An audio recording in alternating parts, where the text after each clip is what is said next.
right, well, we have our friends joining us. So thank you. I want to welcome you to today's Live with LAFD. I'm Firefighter Margaret Stewart from our Public Relations Office. And just want to do an audio check. I'm switching over to earbuds this time. So can you give me a thumbs up if you can hear me okay? Let's just make sure we got good audio going. Everyone hear me okay? So today, we got the question, where are we drilling today? So today, we're not going to be drilling. We're going to be doing an interview with crew from Fire Station 25, and today is going to be our Turnouts tour. We talked about it a little bit in the teaser, but we get a lot of questions about what do we carry in our turnouts? People are surprised when they get to pick them up and realize how heavy they are. So that's what we're going to talk about today. So we are going to find Fire Station 25. Here they are. Enough.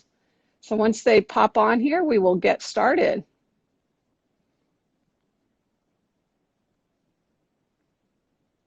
Here we go. There we are.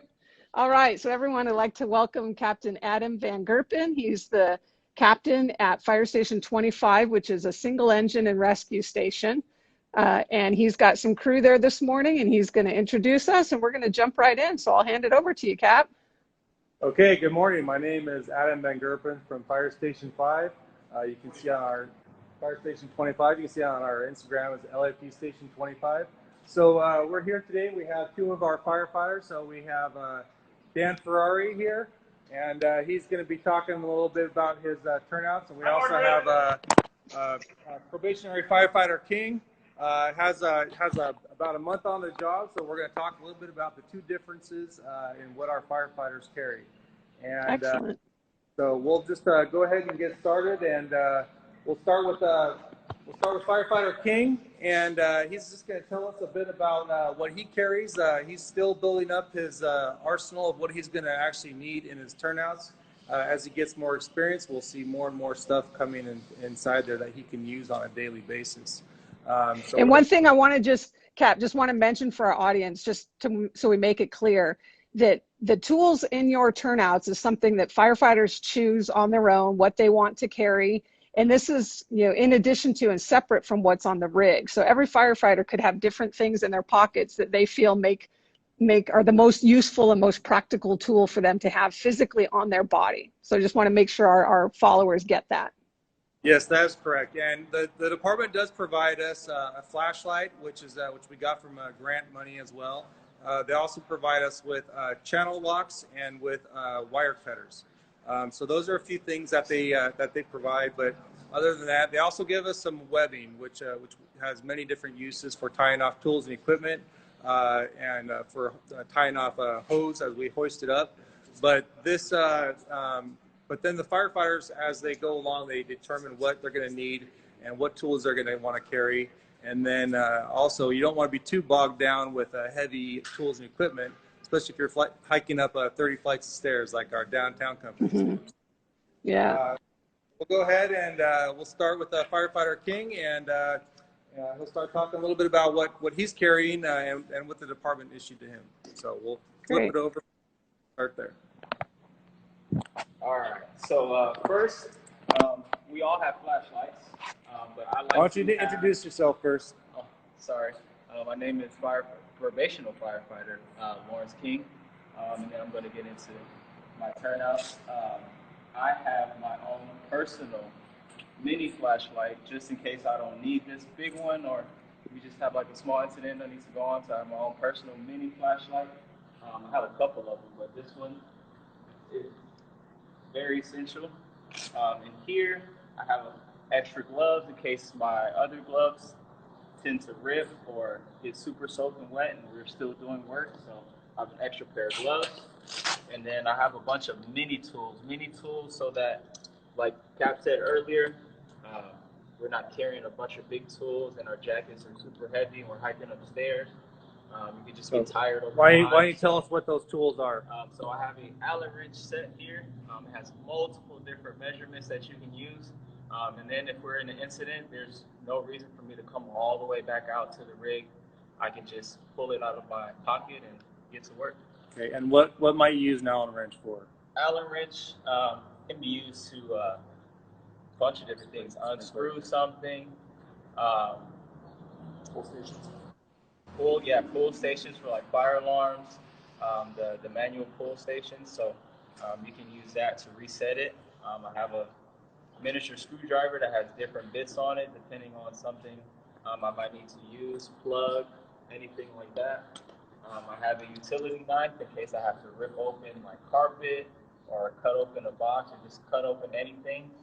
Seat belts, whatever the case may be. I have channel locks here, a big set, but then I also have a mini set just in case these big ones are too heavy or too big for whatever I'm doing. I have another size here just in case. Never know. And then wire cutters. We might have something fall where we need to cut wires or cut small chain link fences.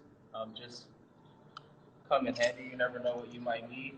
And then a miniature adjustable crescent wrench, mini, to try to keep the weight down so everything is not too heavy. Okay. And here, my pants. I have trauma shears in case we have a patient where we need to cut things open. As far as clothes, so we can try to see what's going on as far as chest injuries or any upper leg injuries. I have extra EMS gloves. I have a volt tester just so we can see if like the outlet is charged or if the power has gone out. So it's a good indicator of electrical hazards. And then in here, I have webbing. I have a 5-foot webbing and a long 20-foot webbing. So these can be used for tying things off, like our drop bags that we have, maybe a water hose. It can also be used for rescue if I need to tie around a patient or a victim. Have you had to use that at a fire already? No. Actually, yes, I did. We had a junkyard fire about 2 weeks ago, and I used this to help tie around one of the 2.5-inch line. It's pretty heavy, so when you tie this around the line and tie it around your body, you can use your body strength. As far as just holding a big old heavy hose, you can use your body strength, complete body strength, your legs, to help hold that hose. And then over here, I have other equipment. I have like my whip gear. These are for brush deployments. So we have a water packet here. We have a fire shelter. You can also put like snacks and mini tools as well. You never know what you might need. Okay, and that was donated by our LAFD Fire Foundation as well, those brush packs.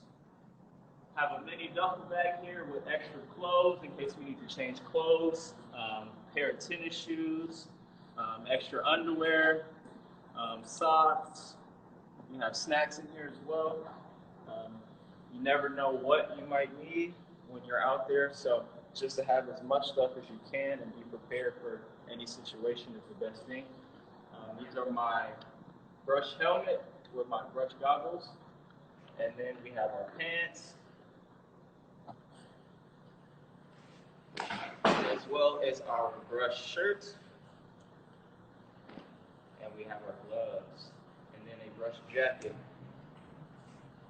as well.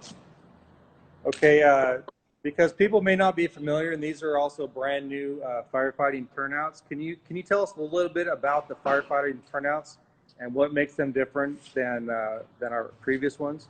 Our previous ones, if we can have Dan come over here. Okay. As you can see. Okay, so this is Firefighter Dan Ferrari, otherwise known as Wanderman Dan on Instagram with a travel business. Happy to be here. Hi, Margaret. Hey, Dan. We worked for years together at Fire Station 13, and I was particularly fond of her 2 great search and rescue dogs. All right, well, with Dan, he has a lot of clasps and buttons here. And with our new ones, for faster, quicker donning and doffing, we have Velcro. So the Velcro makes it a lot quicker to put on without having to do all these clasps and snaps. The Velcro definitely comes in handy. I think his straps here are a little further down, so it has a tendency to pop out and maybe fall off. With mine, it's a little more secure, just a little bit, nothing crazy. And then my flashlight is also a little bit smaller than this. And then with the turnouts, the layers are pretty much the same. For mine, our drag rescue device on the back. So this is the device that we use for each other in case someone is injured or down. We can use this device to help pull them out of a building or just pull them out to a safe or secure area. Mine is a little bit thicker and bigger to grasp on. His is a little bit smaller. So this makes the situation a lot easier. Okay. And then, okay. So I'm gonna stop him for just a second. So one of the main difference I was looking for in these new turnouts, our union board, and as well we had a lot of the people who were working on getting our new turnouts. We had a fire where a firefighter fell through a roof, and the new turnouts essentially saved his life. And so we had some very good feedback from the new turnouts, and they're lighter weight, they're more maneuverable. The safety components was working on that, and like the thread design and all the different partners that worked to get those turnouts made sure that we have the best, lightest weight, strongest, and most durable turnouts out there. So we're in the process of everybody has been outfitted, and now everybody's going to be getting those new turnouts in the near future. So now we'll switch it over to firefighter paramedic Dan Ferrari, and he's going to talk a little bit more about his turnouts and what he carries in his equipment. Hey everyone. Okay, so I'm going to just go from top to bottom. Firefighter King did such a nice job, it'll make my job a lot easier in explaining these things. In the front, in addition to my structure firefighting gloves and my flashlight and my primary use hood, this is known as the face piece pouch. I actually keep a second hood in here. The hood is kind of been nicknamed that, like the proverbial sock in the dryer that always lets it get lost. It's a real important piece of equipment that's not always readily attached to you, so it's good to have one of these. Protect your ears and your neck. And my face piece is also kept in there. I prefer to keep mine in a plastic bag to keep debris from affecting my ventilation valve. And then my first upper right pocket of my turnout coat. If I reach in, I've got a pair of my, what are called work gloves. We'll use these for doing the stage of a fire called overhaul, or any other operations with search and rescue where these turnout gloves may be too big and too bulky. And then inside of here, I also have a redwood plug. The redwood plugs you use for gas leaks, or in the event you have something like a broken sprinkler. Well, why redwood? Redwood swells really well when it's wet, and that's something you want when you're going to be plugging water. You're going to be plugging an opening. And then, just like Firefighter King said, channel locks. I got my channel locks in there also. I'm right-handed, so anything requiring dexterity, I'll purposefully try to keep on the right side of my body. These are used for emergency or non-emergency situations, such as disconnecting batteries from a car in the event there's a car accident. It's going to get shocked. That's part of the reason there's rubber that insulates the handles. My left side on my turnout coat. And here I should have my extrication goggles. These goggles will work either for wildland firefighting, which is actually primarily what they're given to us for, protect our eyes from not only hot embers but also from smoke. Moving on to my pants. So my left arm is stronger. My right hand, like I said, is my dexterity side. So on my stronger side, I'll actually carry an extra pair of latex gloves in the event we are involved in an auto extrication or someone's trapped and the auto's on fire. We can rapidly end up shifting to the medical side of things. So these are an extra large pair of gloves I can slide right over my work gloves if necessary, so I don't have to delay taking everything off. I need to get right in there and do something such as stop white foot and bleeding. This is called a ladder strap. This is just about 11 feet long. And we can use this to assist in firefighting operations. If we have real high GPM and high nozzle pressure hose lines, this can help us to attach other specific firefighting tools onto the hose line to help us keep a hold of it. We can secure the tops of ladders to parts of buildings that we might be accessing roofs or fire escapes on. And a few other things. This is called nylon webbing.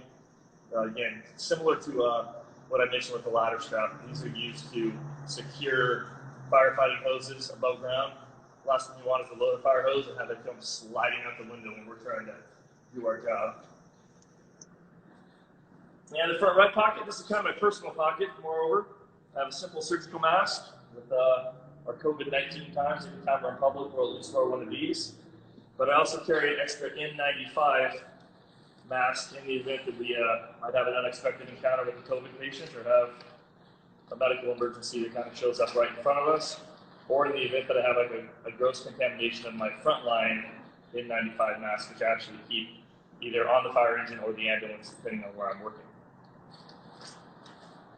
I also have this is kind of, sometimes we don't necessarily make it back to the fire station for lunch or dinner, so I have a Optivia protein bar and a packet of hot sauce, because necessarily know what you're going to be getting for lunch or dinner around here. I also carry some hero wipes in the event we can't get back to the fire station and take a full shower to fully decontaminate. These are great to wipe in certain parts where you can have your pores that are especially susceptible to contamination from carcinogens from fires. Oh, and then I have some hand sanitizer in here. Just similar to, I always carry this with me even before the COVID-19 pandemic because of just the nature of being exposed to so many germs. But you never be too Hey, careful. Kat, let me interrupt. We have a couple questions I want to feed to you guys. So folks are asking, like, Dan, if your turnouts get damaged, what do you guys do? If something happens and it's no longer serviceable, what do you do? Good question. The damage can mean a couple of different things, just trying to interpret what they might mean. In the event that they get very, very soiled, like contaminated, we have various measures.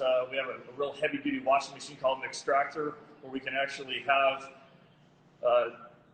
our turnouts specially washed. They have to hang dry, so that's why we're always issuing 2 sets. So we always have a second set that's ready to go.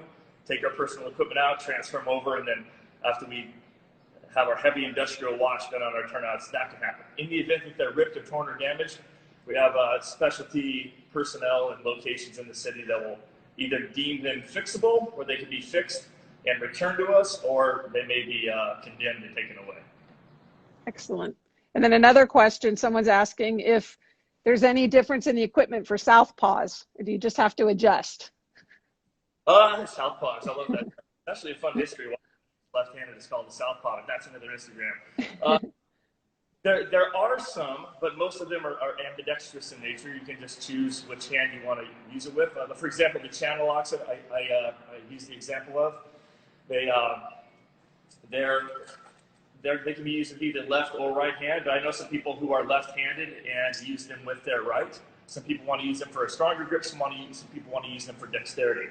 When it comes to the fire engine, there's definitely some tools that tend to be left-handed and right-handed, and we tend to be a right-handed department. Thank you. All right.